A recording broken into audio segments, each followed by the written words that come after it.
Nos últimos 2 anos, trabalhei intensamente para criar um fluxo acessível de reciclagem de impressões 3D falhas. E embora eu tenha feito um progresso significativo nesse tempo, ainda há muito trabalho, pesquisa e experimentação a serem feitos. Especialmente porque a reciclagem de filamento em casa está prestes a se tornar muito mais comum. Então, neste vídeo, vou abordar alguns dos desafios persistentes que afetam sistemas de reciclagem de filamento caseiros como o meu. E fique até o final, porque eu realmente acho que consegui uma grande descoberta que vai te poupar muito tempo e energia desperdiçada caso você decida reciclar seu próprio filamento. Vamos nessa!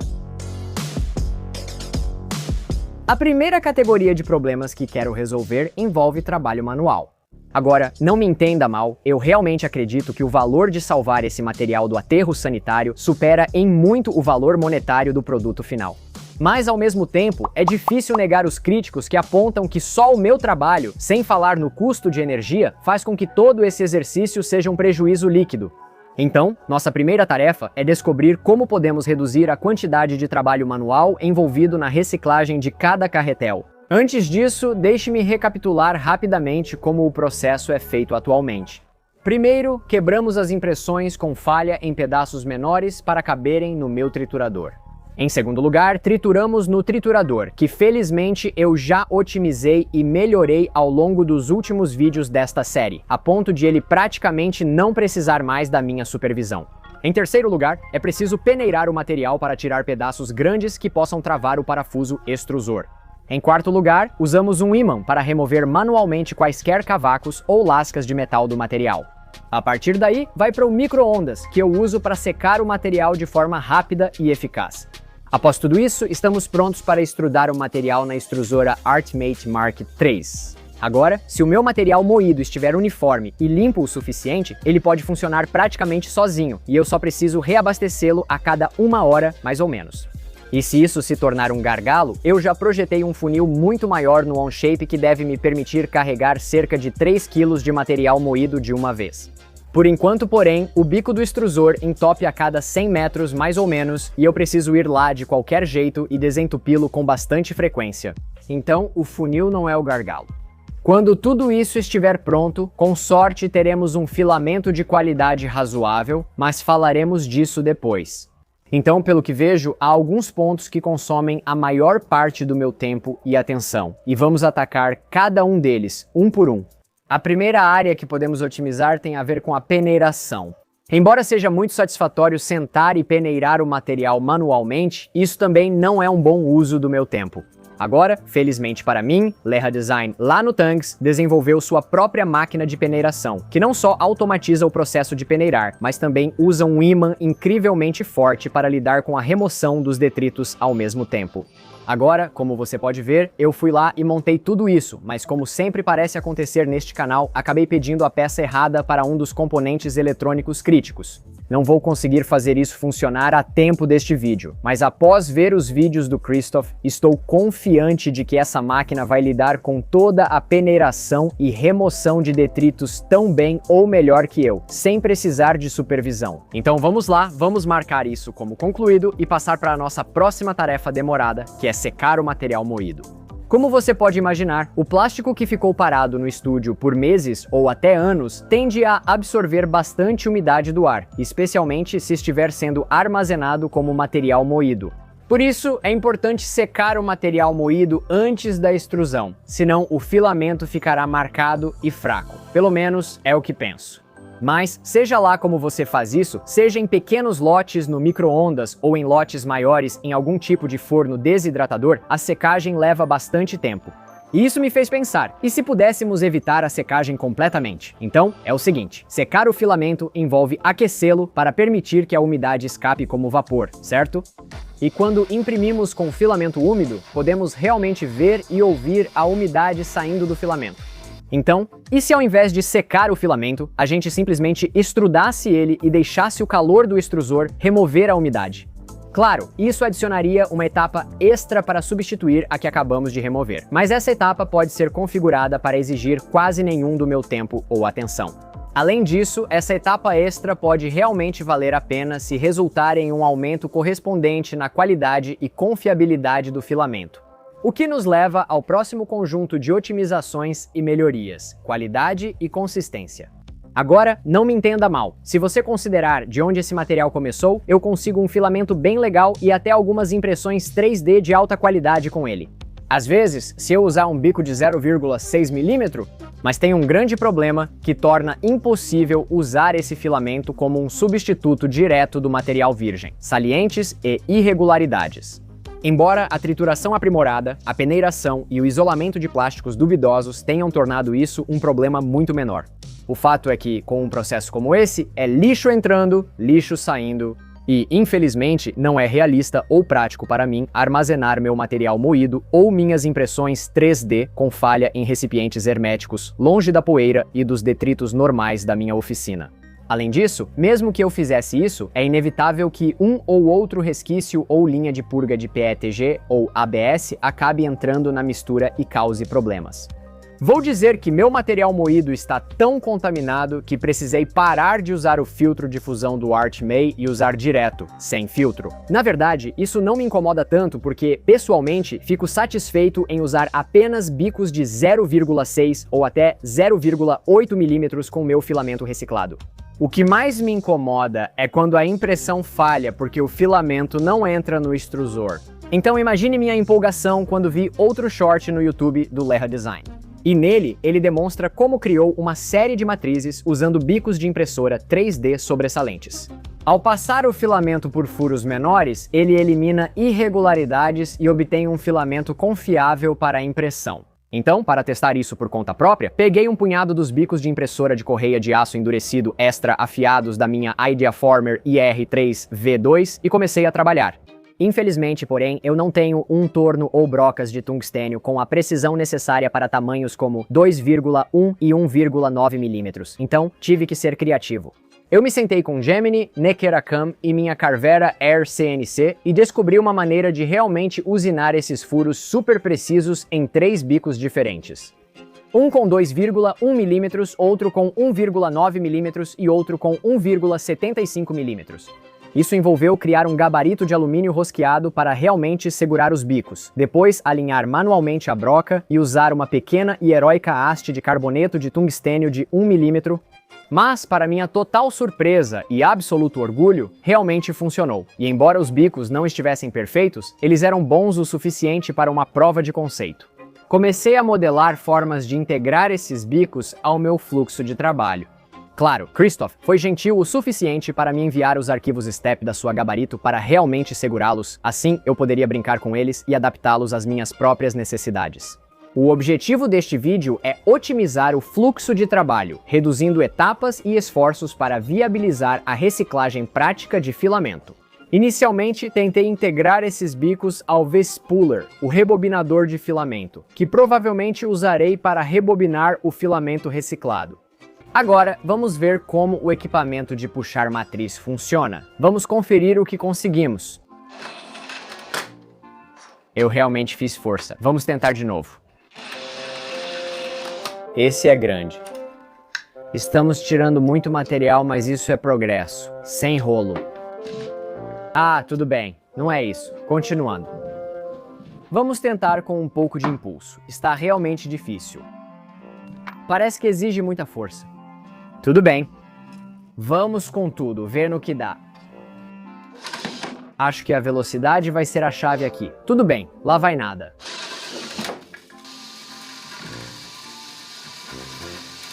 Beleza, tem que ir rápido. Certo, fiquei preso. Velocidade. Essa é a chave. Se você não estiver se movendo rápido, vai ficar preso. Isso até que funcionou em pequenas quantidades. Vamos tentar imprimir esse material de forma melhor. Bem, por um lado, esse foi um experimento extremamente promissor. Como você pode ver por essa impressão 3D muito bonita, o filamento que consegui passar por esse gabarito é um dos melhores que já reciclei. Quero dizer, só olha como a extrusão ficou consistente. Por outro lado, esse projeto vai contra nossos outros objetivos.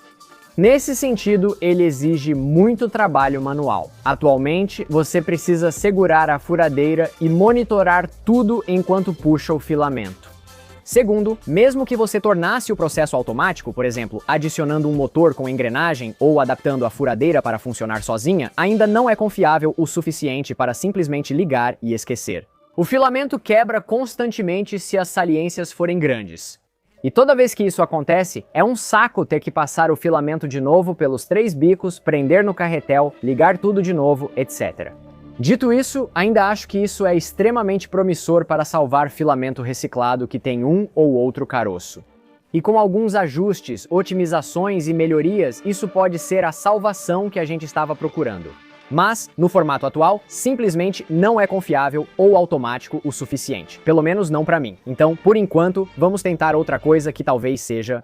O que me faz voltar àquela ideia que mencionei antes sobre simplesmente extrudar o filamento em vez de secá-lo. Agora, imagine se a gente pudesse matar 2 coelhos com uma cajadada só. Em outras palavras, e se a gente deixasse uma extrusão inicial secar o nosso filamento e reduzir as irregularidades de uma vez só? Estou falando, é claro, sobre peletizar e reextrudar.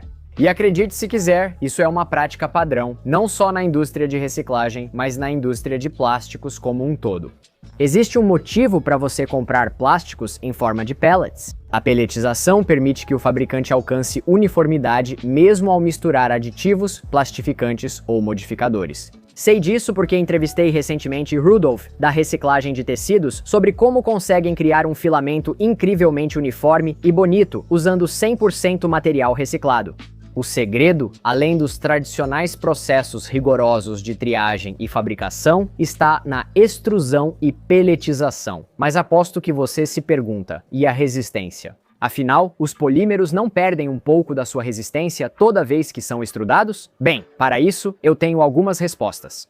Primeiro, o PLA. Mesmo o PLA reciclado já é muito mais resistente do que precisamos para a maioria das aplicações em que você usaria PLA ou, especialmente, um material reciclado. Já existem muitas pesquisas sobre isso em várias universidades. Os piores resultados que encontrei vieram de um estudo de 2024, um estudo da Universidade Politécnica de Timisoara, que encontrou uma redução de 28% na resistência à tração, após 5 ciclos completos de impressão, trituração e reextrusão. Nós estamos adicionando apenas metade de um ciclo, então acho que vamos ficar bem. E, sinceramente, esse sacrifício valerá muito a pena se tornar o filamento realmente utilizável e confiável para grandes projetos de impressão 3D. Só tem um problema. Isso não adiciona mais trabalho? Bem, diga olá ao meu amiguinho. Isso aqui, meninos e meninas, é o Archmay Pelletizer, uma máquina quase toda impressa em 3D que pode transformar 1 kg de filamento nessas pelotas do tamanho perfeito em questão de minutos. Acople sua furadeira, trave o gatilho e coloque seu fone com cancelamento de ruído favorito. Isso é importante. Veja o motivo.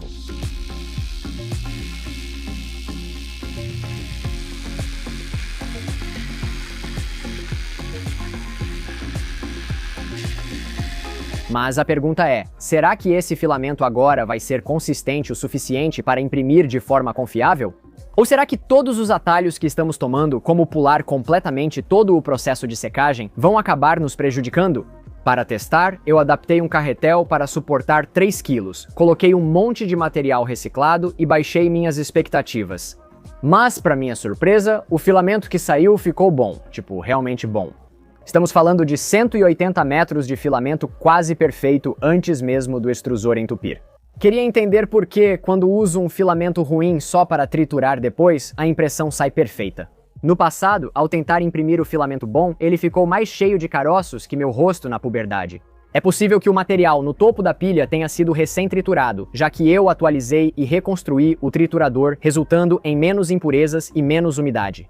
Talvez, após 2 anos de otimizações e aprendizados, eu só tenha aprimorado meus processos de trituração, peneiramento e extrusão. Quero acreditar nisso, mas, sinceramente, não sei. Então eu continuei extrudando e extrudando e extrudando até ter bastante filamento para ser peletizado. Depois, carreguei o primeiro carretel e deixei rolar. Enquanto eu peletizava o filamento recém-extrudado, algo me incomodava, um pensamento do qual não conseguia me livrar. Ao observar o filamento entrando no peletizador, percebi que cerca de 99,8% dele estava adequado para a impressão. Em outras palavras, havia um pequeno calombo de 2 milímetros a cada 10 metros às vezes, até com menos frequência. E por isso, realmente parecia um grande desperdício dedicar tempo extra, trabalho e custos de energia para reestrudar todo o carretel, quando a maior parte dele estava absolutamente perfeita. Agora, esse pensamento plantou uma semente na minha mente que mais tarde floresceria em um avanço completo. Mas primeiro, era hora de tentar reestrudar esses pellets para ver se esse processo talvez seja a solução para todos os nossos problemas. Agora, quando mencionei que ia experimentar esse processo de dupla extrusão, David lá da Artmay realmente recomendou que eu deveria trocar para o parafuso de baixa compressão para filamento pelletizado. Mas, sinceramente, esse é um processo que eu realisticamente não estou disposto a fazer regularmente nesse fluxo de trabalho. Vamos tentar fazer isso funcionar com o parafuso de alta compressão que uso normalmente. Agora, provavelmente isso não é uma grande surpresa, mas por causa do comportamento diferente e do perfil do plástico reestrudado, foi preciso ajustar bastante para conseguir um diâmetro mais aceitável. Especificamente, eu realmente tive que reduzir bastante a temperatura, chegando a 170 graus Celsius, e espero de verdade que isso não seja um sinal de que os polímeros estão se degradando. No fim, terminei com um filamento subdimensionado, em média 1,65 milímetros. Prefiro isso e aumentar o multiplicador de extrusão na impressora do que ter um filamento superdimensionado que trava o extrusor. Mas ainda assim, o filamento não ficou perfeito. Digo, claro, passamos de um caroço a cada 10 metros para um a cada 50 metros mais ou menos. Mas basta um único caroço desses para arruinar uma impressão inteira. O que significa que esse filamento ainda não é confiável o suficiente para uso no mundo real. O que me traz de volta àquela semente de ideia que foi plantada antes. A ideia de que, e se ao invés de tentar consertar os caroços, a gente simplesmente evitasse o problema por completo. Não sei quanto a vocês, mas sigo sendo bombardeado por vários shorts do YouTube da empresa Infinity Flow. Eles criaram um produto para fazendas de impressão que detecta o fim do filamento e alimenta outra bobina automaticamente. Diferente de um AMS, a impressora não precisa saber o que ocorre, nem ter cortador de filamento ou outros recursos para isso funcionar. O Infinity Flow alimenta o filamento e a impressora segue funcionando sem notar.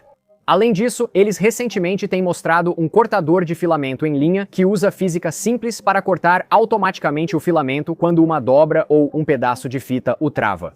Agora, aparentemente, isso é baseado em um projeto livre e de código aberto feito por Hackman lá no MakerWorld. Então aqui está o que eu estou pensando. E se, ao invés de depender de uma detecção de atolamento pouco confiável na impressora 3D e depois descarregar e recarregar manualmente a impressora, a gente simplesmente instalar um cortador para cortar a parte irregular antes que ela cause um atolamento? A partir daí, e essa é a parte importante, a gente poderia usar algo como o Infinity Flow ou simplesmente qualquer AMS com funcionalidade de bobina infinita. Ou o futuro alimentador Panda Bamboo da BQ para simplesmente carregar automaticamente outra bobina de filamento reciclado sem nenhum problema? Agora, por outro lado, isso poderia teoricamente funcionar em qualquer impressora sem precisar modificá-la e resolve o problema de confiabilidade. Por outro lado, pode sair caro, especialmente se optarmos pelo Infinity Flow. Mas considerando que milhões de pessoas, eu incluso, já têm impressoras 3D com um AMS, talvez essa seja a melhor maneira de seguir em frente. Então, para testar, imprimi um desses designs HAFC, passei alguns minutos montando com uns $6 em peças do AliExpress que eu já tinha aqui no estúdio e testei. Ok, pessoal, voltei? Olhem isso, acabei de montar isso. São apenas algumas peças baratas, levei 20 minutos para montar. Temos um pouco de filamento aqui, vamos tentar achar uma saliência para demonstrar. Agora, para realmente fazer isso funcionar, eu teria que usinar essa peça para que ela se tornasse o limitador. Então eu preciso que esse furo tenha exatamente 1,75 milímetros ou o máximo que a impressora aguente. Agora, vamos encontrar uma saliência. Meu Deus, estou tão empolgado com isso. Espera aí. Você entende o que eu quero dizer? Como esse filamento é 99,9% bom, você realmente tem que procurar uma saliência. Certo, aqui tem uma grande saliência. Então você passa isso e aí vem uma saliência. Ele corta o filamento perfeitamente limpo, com pouca força, solta ele. Agora imagine que você tivesse alguns desses, ok? E aí você só ia de um lado para o outro e a impressora continuava funcionando. Isso é chato? É sim. Mas imagine se a gente tivesse só o sistema Infinity Flow ali e ele fosse de um lado para o outro, de um lado para o outro. E talvez você pudesse adaptar para apitar, e aí tudo o que você precisa fazer, tudo o que eu preciso fazer é puxar isso, cortar aqui, carregar de novo e então a gente pode usar isso. Você pode usar esse filamento agora em qualquer impressora que tenha um AMS, é só carregar, mas estou muito empolgado. Beleza, vamos testar isso em uma impressora.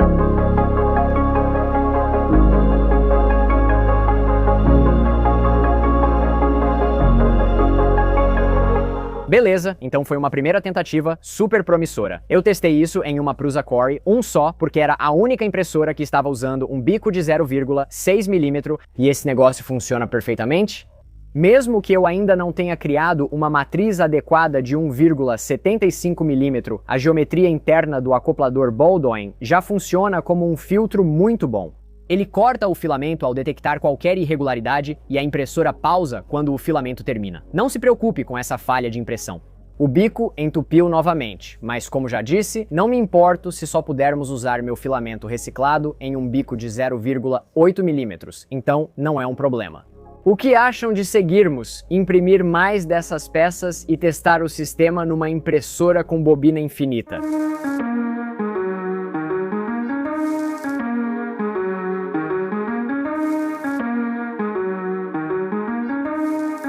Certo, estou de volta. Já se passaram alguns dias e eu tenho experimentado bastante. Então, antes de tudo, a ideia do cortador é realmente muito promissora.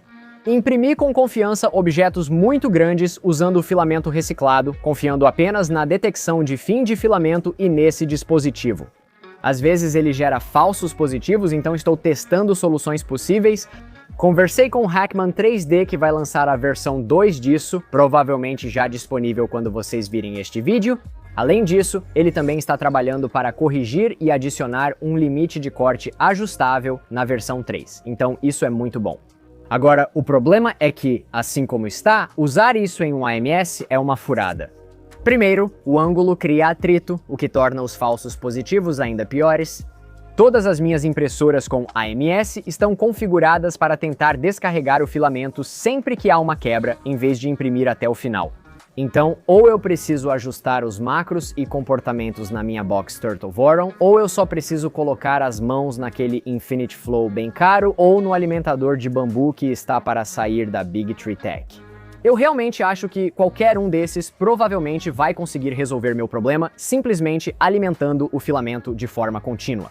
Ainda assim, talvez eu esteja me iludindo aqui, mas estou bem otimista de que isso pode ser uma parte central da solução para o meu problema. Após cerca de uma semana de testes e ajustes, onde estamos agora?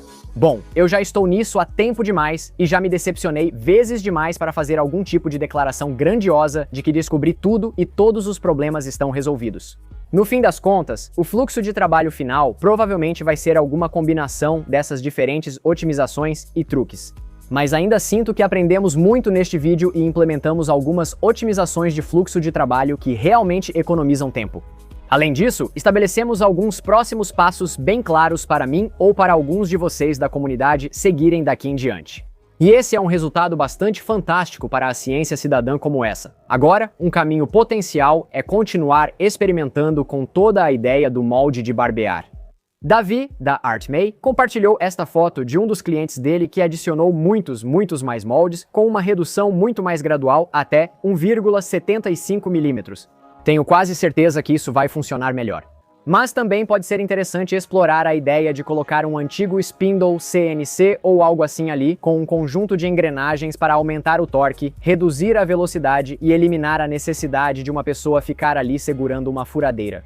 Sinceramente, estou ainda mais empolgado com a segunda oportunidade, usar tecnologia inteligente de impressão 3D para evitar esse tipo de entupimento, ao invés de resolvê-los depois.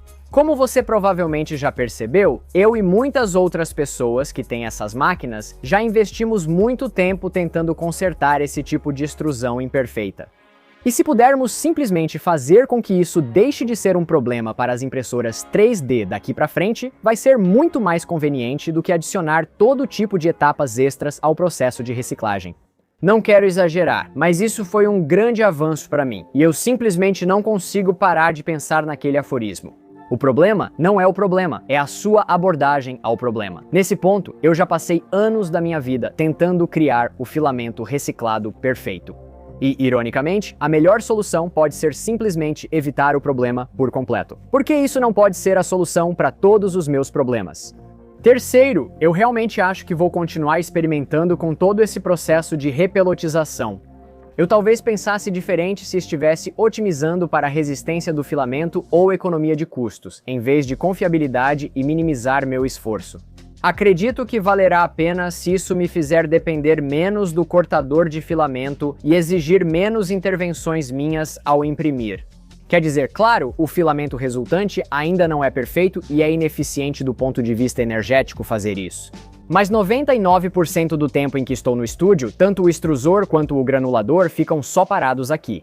E quase não exige atenção ou energia minha para ligá-los toda manhã quando chego ao estúdio. Fazendo isso, posso transformar gradualmente todo o meu recipiente de material moído em pellets bonitos, perfeitos e uniformes. Pellets que posso usar em vários projetos interessantes no futuro. O que me leva à última categoria de exploração contínua pela qual estou animado para os próximos vídeos. Estou em contato com a Creality para testar os produtos de reciclagem M1 e R1 e estou realmente curioso para ver se a solução deles oferece um resultado mais ou menos consistente do que o da Artmay, tanto com o regrind quanto com os meus pellets. Além disso, também estou em conversa com o pessoal da Plasticpreneur, que tem um novo produto empolgante para lançar. Isso pode ser uma maneira muito mais eficiente de usar o meu regrind, incluindo os muitos quilos de material irremediavelmente contaminado que nunca mais voltarão a ser transformados em filamento. Eu não sei se posso falar sobre isso, mas certifique-se de se inscrever se isso parecer interessante. E quem sabe, talvez a gente tenha a oportunidade de brincar com alguns extrusores de pellets e impressoras 3D de extrusor de pellets em um futuro bem próximo. De um jeito ou de outro, temos mais do que trabalho suficiente pela frente para mais alguns vídeos nessa série, e eu realmente gosto muito de fazer essas coisas. Se você gostou do vídeo e se interessa pelo tema, inscreva-se no canal. Além disso, se você perdeu algum dos 7 vídeos que eu já fiz documentando a jornada até aqui e o que eu aprendi, vou deixar o link para a playlist com todos esses vídeos bem aqui. Tem sido uma jornada bastante incrível e interessante. Enfim, isso é tudo por essa semana, mas eu vejo todos vocês no The Next Layer.